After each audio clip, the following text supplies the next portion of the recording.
Welcome back, everybody, and thank you for following this channel. I was meaning to do this follow-up video last week, but tragedy visited our family. The bus that crashed in Louis Trichardt in South Africa claimed my young Sekuru, only in his early 30s, together with his own nephew, 5-year-old nephew, who is the son to my Sekuru's sister. So my Amainini, who was traveling with him back to Zimbabwe. It has been a harrowing period for the family, and especially in the immediate aftermath, having to go through the process of the bus accident happening on a Sunday, and then going through Monday with information that first they were amongst the survivors, and then maybe not, maybe one of them, and then having to then confirm the tragedy on a Wednesday that Sekuru actually died on the spot, and that's what was confirmed. The nephew may have died on the spot, but there is also talk, which doesn't matter now, that he may have lived maybe for another day or two, but at the end of the day, they are both gone. And yeah, so I'll also extend my condolences to the families of the other 40 people who perished in the same accident. Something has to happen in our part of the world. That loss of life that can be avoided should simply not happen. But such is where we are. Yeah, it has happened. A young life, very promising. It's just been cut short. Otherwise, thank you for the feedback on my last video where I gave 5 coffee investment opportunities in Zimbabwe right now. In that episode, I explored the big picture, which was from branding to ecotourism to microfinance and agri-tech. But the number one value gap in Zimbabwe's coffee chain is roasting and packaging. And today I want to talk more about that single opportunity, because this one, if done right, it could transform how much value Zimbabwe captures from every bean that it grows. This is the Diary of the Coffee Hunter, where I take you around my world of coffee and everything else in it. A journey through landscapes, cultures, and cups. Thank you for taking a moment to check out the stuff I post on here. If you haven't done so already, please hit subscribe and turn on your notifications so you can get an alert whenever new content is uploaded. Why don't you also leave a comment and share with your own network? Every response matters. Remember, everything in this world is either coffee or not coffee.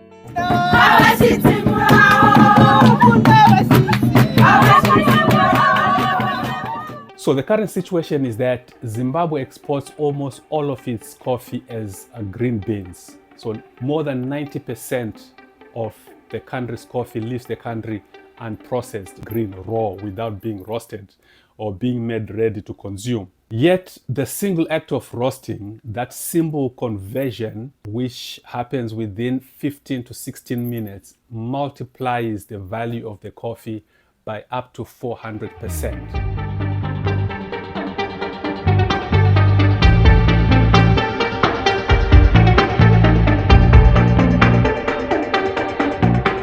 So this video is part of the bigger journey, one that also feeds into my upcoming book, Bean to Brand, where I kind of unpack each of these opportunities in detail together with the history and how we got to where we are at the minute. The book will be available soon as a downloadable guide and in print, and it will give a step-by-step guidance or pathways, investment models, and perhaps even contacts for partnering locally and abroad. In my research on Zimbabwe's coffee value chain, one finding stood out above all, and that was that real profits are not in the field, but they are indeed lying somewhere in the factories that are not currently where the coffee is being produced. That transition from the field to the factory is where the actual value is. And that is what is called functional upgrading. That's the academic term for it. which means moving from producing raw coffee to performing higher value activities such as roasting, blending, packaging, and branding in downstream activities.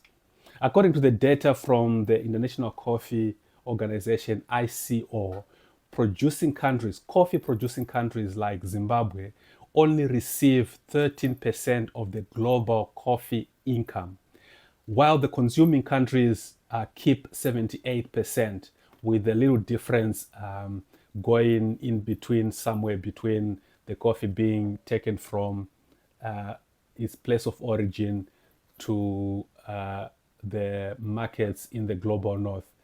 In Zimbabwe's case, that imbalance is visible every time you walk into a supermarket. So if you walk into Bon Marché, if you walk into Pick and Pay, you will see imported brands dominating the shelves. Brands roasted in Switzerland, in Italy, or South Africa, often using our very own beans. So why should the world's finest Arabica grown in the Eastern Highlands be packaged under someone else's label? That is the question for Zimbabwe, and that's the opportunity, especially for the Zimbabweans in the diaspora, where the consumer market is strongest. What roasting simply means is that you get an opportunity to not only keep the value, but you also keep the story. You keep the value and the story in Zimbabwe. For decades, investors assumed that coffee must always stay close to the consumers because of the short shelf life compared to green coffee. But as my thesis shows, the oxygen-controlled packaging, which is now widely available, and proper storage, roasted coffee retains its flavor for much longer than previously thought. That myth that coffee needs to be roasted closer to the consumer and that coffee cannot be transported once it's been roasted has cost Africa billions in lost value. With the right packaging, Zimbabwe's coffee can be roasted nearer to the farm, retain the value, and be able to be distributed across the world into the export markets, not as suppliers, but as brands. So a ton of coffee sold raw brings in about $7,000. Roasted and packaged, that same ton of coffee can rake in anything between 25 and 30,000. That is functional upgrading in action, transforming a commodity into a premium product. Now, let's talk about the barriers that exist right now. The European Union, for example, it applies a tariff of up to 9% on roasted coffee, but the actual tariff on unroasted coffee, on raw coffee, is zero. That's not a coincidence. That is something that is designed to always transfer the value to the north, to discourage people from roasting at source and then transfer once the value has been captured already in the global south. But that's exactly why we must look at things differently. That's why we must look at the south to start with, to regional markets in SADC, COMESA, and also tap into the fast growing African middle class. South Africa alone imports over 2 billion rand worth of coffee every single year. That's nearly 150 million US dollars. And 20% of that is imported as roasted coffee. So Zimbabwe's proximity to South Africa and the ease of logistics between the two countries gives Zimbabwe that greater positioning to be servicing a wonderful coffee market with a well-established coffee culture. If you have been to Cape Town, for example, I was there a year ago and I went to the different coffee places.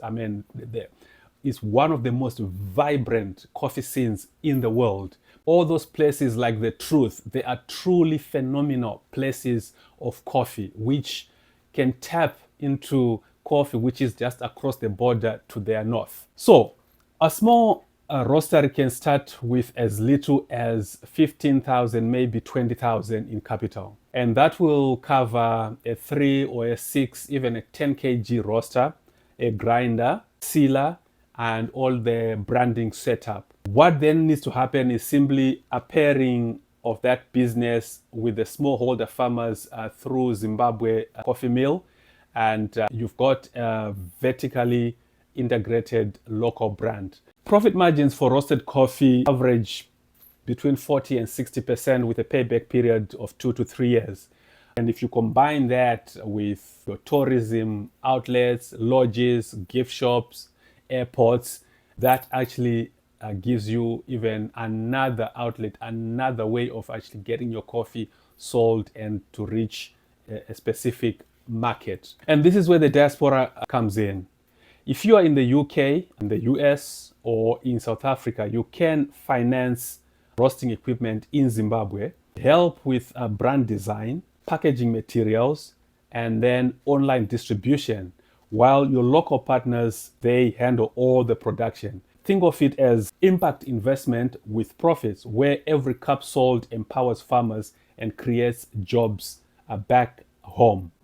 For those abroad who feel that they do not wish to take that risk of setting up a business in Zimbabwe, you can still set up right where you are. Roasting Zimbabwean coffee offers a golden opportunity. So imagine this. So you source your green coffee directly from Wonde Valley or Vumba or Chimanimani or Chipinge, the same suppliers to Nespresso's AAA program, and you roast under your own brand in London, in Johannesburg, or in Toronto.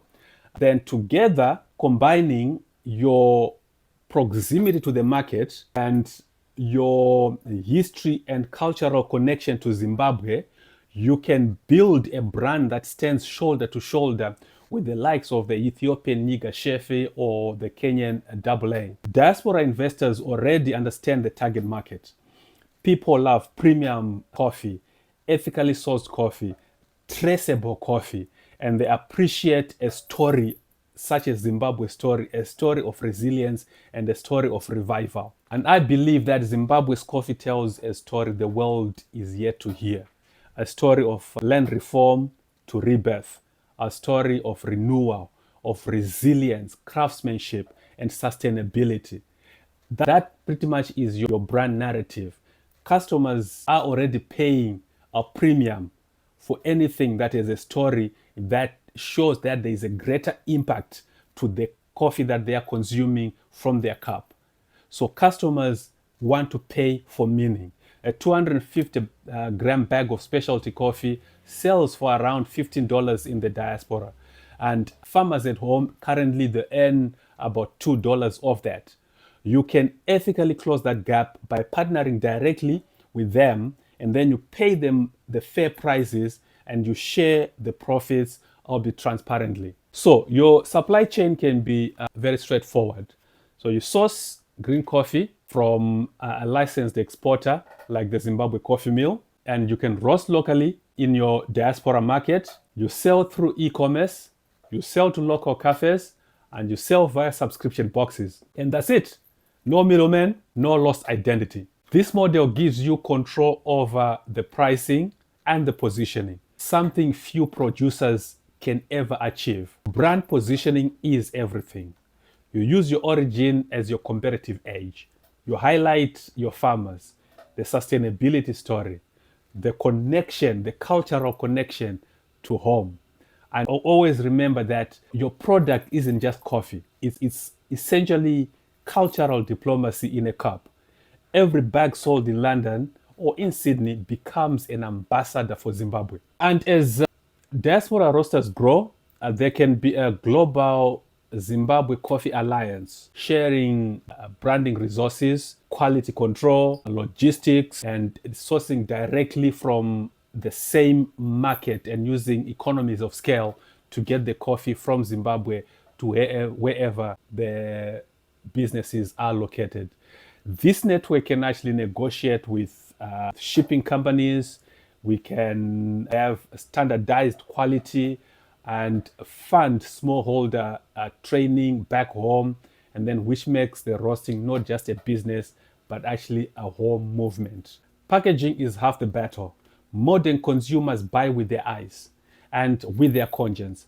That means recyclable, biodegradable materials with an elegant, minimalist design, with a clear storytelling that accompanies the product.